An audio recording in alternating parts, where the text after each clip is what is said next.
నా పరిస్థితి ఎలా ఉందంటే ట్రైన్లోని ఒక చోట ఏమో నెట్వర్క్ కనెక్ట్ అవుతుంది, ఒక చోట కనెక్ట్ అవ్వదు. ట్రైన్ అంతా తిరిగి ఎక్కడ కనెక్ట్ అవుతుందంటే అక్కడ నుండి నేను వీడియో అప్లోడ్ చేయాలి.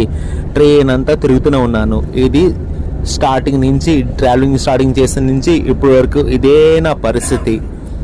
ఏసీ రూమ్ లోపల ఏమో నెట్వర్క్ రాదు, మొబైల్ డేటాలో అంతా బలం ఉండదు, ఇంట్లో అయితే వైఫై 2 నిమిషాల్లోనే అప్లోడ్ అయిపోద్ది. ఇక్కడేమో తిరిగి ఆఖరికి ఏదో అప్లోడ్ అయిన తర్వాత నా ఛాంబర్కి, నా బర్త్కి రావడానికి ఇంతసేపు పడుతుందన్నమాట. ఫైనల్గా వచ్చినట్టే ఉన్నాను. ఎస్, ఇది H1 నా ఏసీ కోచ్ ఫస్ట్ క్లాస్. దీంట్లోనే ఎఫ్లోనే ఉన్నా. సో ఈసారికి ఇలా జరిగింది. వచ్చే బిగ్ బాస్కి అప్డేట్స్ అలా ఉంటాయో చూడాలి మరి. Back to my berth. Thank you so much supporting Palli Prashant.